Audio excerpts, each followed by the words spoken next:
नमस्कार, अभिनंदन, आदाब। स्वागत है आपका हमारी खास पेशकश नायक में।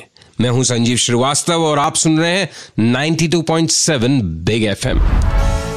ये सप्ताह ओलंपिक्स को समर्पित है और इस सप्ताह हम आपके लिए लेकर आए हैं ऐसे खिलाड़ियों की दास्तां जिन्होंने ओलंपिक खेलों में भारत का नाम रोशन किया है, हमारा और आपका सर गर्व से ऊंचा किया है। इसी श्रृंखला को आगे बढ़ा रहा हूं मैं आज उन महिला खिलाड़ियों की कहानियों के साथ जो इस बार पहुंची हैं रियो ओलंपिक्स में। शायद ये पहला मौका है जब 50 से ज्यादा महिलाएं, लड़कियां भारत का प्रतिनिधित्व कर रही हैं दुनिया के सबसे बड़े खेलों में, ओलंपिक्स में। नायक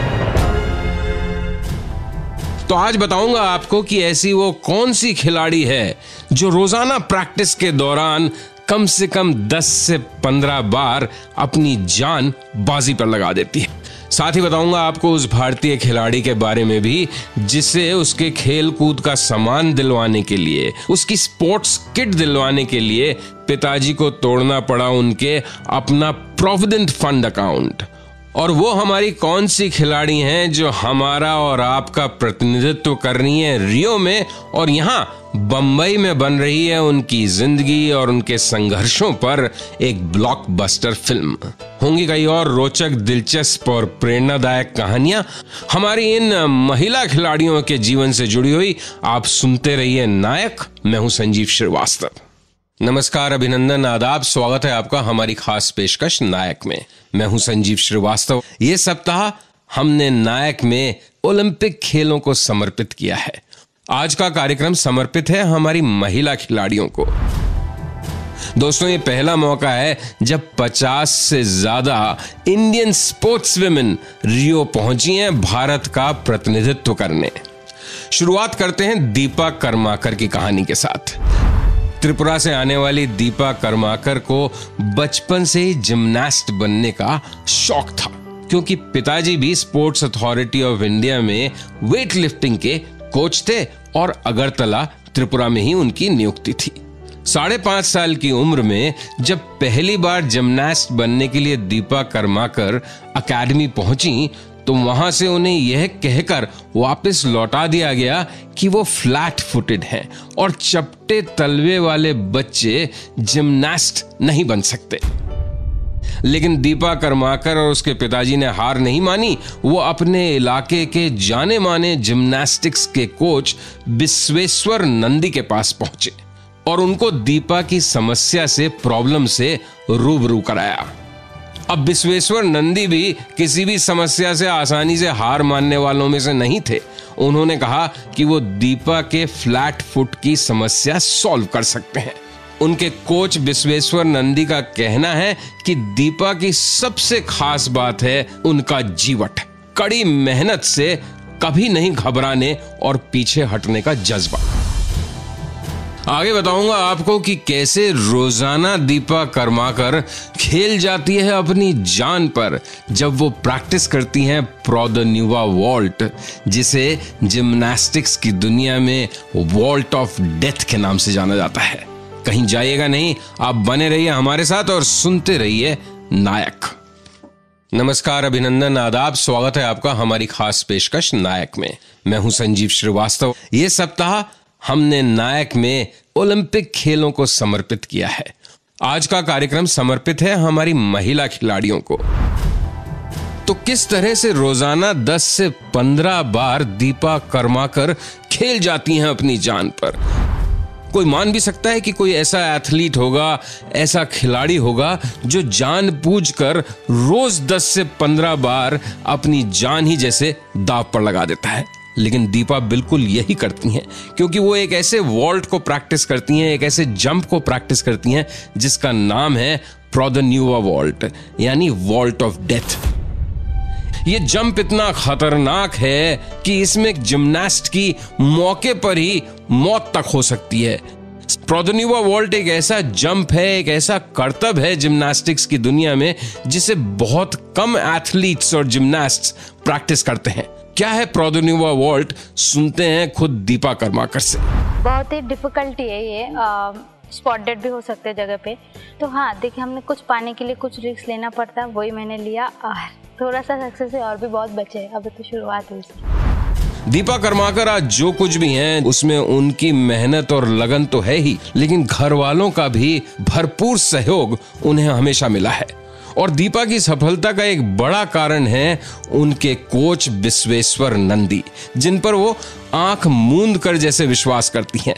विश्वेश्वर नंदी खुद अपनी इस शिष्या से बेहद प्रसन्न हैं। उसके जीवट, उसके उत्साह और उसके पैशन से वो बहुत इम्प्रेस्ड हैं। वो बोलते थे सर आप जैसे बोलोगे मेरे को वैसे ही करना है, कहीं से भी आप मेरे को बोलो कूद जाने के लिए मैं कूद जाऊंगा। नहीं, मैंने कहा बेटा ऐसा नहीं है, जिम्नास्टिक ऐसा गेम है, कॉम्प्लिकेटेड है, रिस्क है, अनयूजुअल मूवमेंट है इसमें, मतलब इंजुरी पार्ट ऑफ जिम्नास्टिक। नमस्कार, अभिनंदन, आदाब, स्वागत है आपका हमारी खास पेशकश नायक में।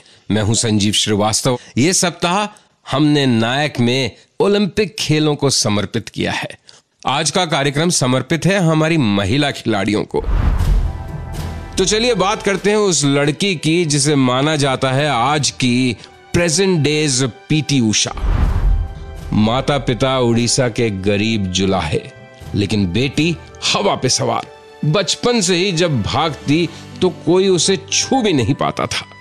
2013 में दुती चंद ने वर्ल्ड यूथ चैंपियनशिप में 100 मीटर्स की रेस जीती और ऐसा करने वाली वो पहली भारतीय महिला बनी। अगले साल ही उन्होंने 100 मीटर में 2 नए रिकॉर्ड स्थापित किए, लेकिन 2014 में कुछ ऐसा हुआ कि द्युति को रुकना पड़ा। IAAF या एथलीट्स की अंतर्राष्ट्रीय एसोसिएशन ने द्युति पर यह कहकर रोक लगा दी कि उनके हार्मोन्स में कुछ असमानताएं हैं, कुछ एबनॉर्मलिटीज हैं, जिसकी वजह से वो इंटरनेशनल गेम्स अब आगे नहीं खेल सकती। द्युति चंद के पास अब सिर्फ 2 ही विकल्प बचे थे, या तो वो हार मान लें और हमेशा के लिए रेसिंग करना छोड़ दें, या फिर करवाएं हार्मोन रिप्लेसमेंट थेरेपी और उसके बाद सर्जरी। लेकिन द्युति चंद ने तीसरा रास्ता चुना और चैलेंज कर दिया IIF के उस फैसले को court of arbitration for sports में। और हमेशा की तरह यहां भी द्युति चंद ने लड़ाई जीत ली और आज वो दोबारा दौड़ रही हैं भारत के लिए रियो ओलंपिक्स में। भारत को काफी उम्मीदें हैं उनसे और देश और मीडिया की दुनिया के लोग उन्हें आज की प्रेजेंट डे पीटी उषा की तरह देखते हैं, संबोधित करते हैं। नमस्कार, अभिनंदन, आदाब, स्वागत है आपका हमारी खास पेशकश नायक में। मैं हूं संजीव श्रीवास्तव और बात कर रहे हैं हम आज उन महिला खिलाड़ियों की जो हमारा और आपका सर गर्व से ऊंचा करने के लिए ओलंपिक्स के मंच पर प्रयासरत हैं। तो बताता हूं आपको उस खिलाड़ी के बारे में जो इस वक्त रियो में है, भारत का नाम ऊंचा करने की कोशिशों में लगी हुई हैं और यहां भारत में बंबई में बन रही है उनके जीवन और संघर्षों पर एक ब्लॉकबस्टर फिल्म। जब पिता महावीर सिंह ने हरियाणा के एक छोटे से गांव में यह फैसला किया कि वो अपनी दोनों बेटियों को पहलवान बनवाएंगे तो पूरे गांव में उनका काफी मजाक उड़ा, लेकिन महावीर सिंह हिम्मत नहीं हारे और देश को उन्होंने दी 2 बहादुर रेसलर्स यानी पहलवान बबीता और गीता कुमारी। बबीता कुमारी ने पिछली बार यानी लंदन ओलंपिक्स में जाने का मौका अपनी एक छोटी सी गलती की वजह से गंवा दिया था। एक बार तो पूरे परिवार का जैसे दिल टूट गया, पिता को भी काफी गहरा सदमा लगा, लेकिन इस मौके पर बबीता कुमारी की मां आगे आई, इस सदमे से उबारा बबीता कुमारी को और फिर दोबारा से प्रेरित किया, प्रोत्साहित किया उन्हें राष्ट्रीय मंच पर अपनी पहलवानी के करतब दिखाने के लिए। ये इस पूरे परिवार की मेहनत का नतीजा है कि इस बार बबीता कुमारी भारत का प्रतिनिधित्व कर रही हैं रियो ओलंपिक्स में।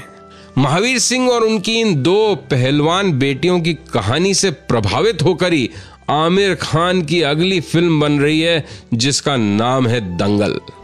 इस फिल्म में आमिर खान बबीता कुमारी के पिता महावीर सिंह की भूमिका में नजर आएंगे। तो दोस्तों, कितना दम होगा बबीता कुमारी और उनके परिवार की कहानी में, शायद ये भी उसकी एक बानगी है। आगे बताऊंगा आपको एक और ऐसी महिला खिलाड़ी के बारे में जिसे बचपन में खेल कूद में कोई दिलचस्पी नहीं थी, लेकिन आज कर रही है देश का प्रतिनिधित्व वो रियो के मंच पर। कहीं जाइएगा नहीं, आप बने रहिए हमारे साथ और सुनते रहिए नायक। नमस्कार, अभिनंदन, आदाब, स्वागत है आपका हमारी खास पेशकश नायक में। आज के कार्यक्रम में हम बात कर रहे हैं उन महिला खिलाड़ियों की जो इस बार ओलंपिक्स में रियो में हमारा प्रतिनिधित्व कर रही हैं। तो बात करते हैं विनेश फोगट की, जिन्हें बचपन में खेल कूद में कोई दिलचस्पी नहीं थी, लेकिन आज पहुंच गई हैं वो रियो और भारत को कर रही हैं रिप्रेजेंट दुनिया के सबसे बड़े खेलों के मंच पर। विनेश फोगट भारत को रिप्रेजेंट कर रही हैं 48 केजी 48 किलोग्राम के पहलवानी मुकाबलों में।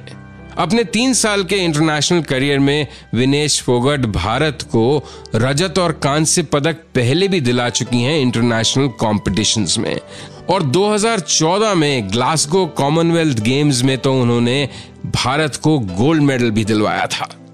ये बहुत दिलचस्प बात है कि विनेश को रेसलिंग का बचपन में कतई शौक नहीं था। हालांकि फोगट के परिवार में रेसलिंग का, पहलवानी का खासा चलन है। उनकी कजिन गीता कुमारी ओलंपिक्स में पहुंचने वाली पहली भारतीय रेसलर या पहलवान रही हैं। उनके ताऊजी महावीर सिंह भी भारत के जाने माने पहलवान रह चुके हैं। वही महावीर सिंह जिन पर बन रही है ब्लॉकबस्टर फिल्म दंगल, और दंगल में महावीर सिंह का किरदार निभा रहे हैं आमिर खान।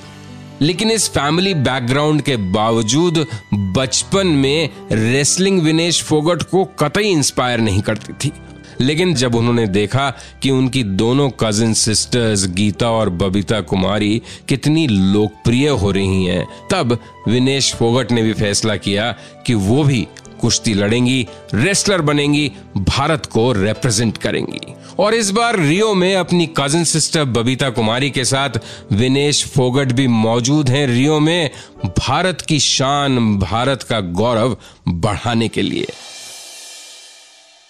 नमस्कार, अभिनंदन, आदाब, स्वागत है आपका हमारी खास पेशकश नायक में। आज के कार्यक्रम में हम बात कर रहे हैं उन महिला खिलाड़ियों की जो इस बार ओलंपिक्स में रियो में हमारा प्रतिनिधित्व कर रही हैं। आयोनिका पाल इस बार रियो ओलंपिक्स में भारत को रिप्रेजेंट कर रही हैं शूटिंग में। पिछली बार एक छोटी सी गलती की वजह से वो लंदन ओलंपिक्स के लिए क्वालिफाई नहीं कर पाई थी, लेकिन इस बार आयोनिका पाल रियो पहुंची हैं पूरी तैयारी के साथ। आयोनिका पाल ने इस मुकाम तक पहुंचने के लिए कई संघर्ष किए हैं। बचपन से ही उन्हें राइफल चलाने का शौक था और माँ बाप ने भी हमेशा उनको प्रोत्साहित किया। प्रैक्टिस के लिए आयोनिका पाल रोज नवी मुंबई से पुणे जाया करती थी। आयोनिका पाल के लिए लेकिन रियो तक का सफर कोई बहुत आसान नहीं था। साधारण परिवार से वो आती थीं, और जब उनका पुणे एकेडमी में सिलेक्शन हुआ तो सबसे पहली समस्या घर वालों के सामने ये आई कि शूटिंग किट कैसे खरीदी जाए, राइफल इत्यादि कैसे खरीदी जाए। पिताजी रेलवे डिपार्टमेंट में साधारण सी नौकरी करते थे, मध्यम वर्गीय परिवार था, लेकिन साहब परिवार वालों का जज्बा देखिए, पिताजी की हिम्मत देखिए। प्रोविडेंट फंड अकाउंट उन्होंने अपना तोड़वाया और आयोनिका के लिए किट खरीदी। हमारी बेस्ट विशेस हैं आयोनिका पाल और उन सभी खिलाड़ियों के साथ जो रियो में भारत को रिप्रेजेंट कर रहे हैं, हमारा और आपका सर गर्व से ऊंचा करने की कोशिशों में जुटे हुए हैं। तो ये थी कहानी कुछ उन महिला खिलाड़ियों की जो रियो ओलंपिक्स में हमें रिप्रेजेंट कर रही हैं। तो कल शाम हाजिर होता हूं आपके सामने साइना नेहवाल के संघर्षों की दास्तान के साथ। जुड़ना ना भूलिएगा और सुनना ना भूलिएगा नायक। फिलहाल मुझे संजीव श्रीवास्तव को दीजिए अनुमति। नमस्कार, शुभ रात्रि, गुड नाइट, शब बखैर।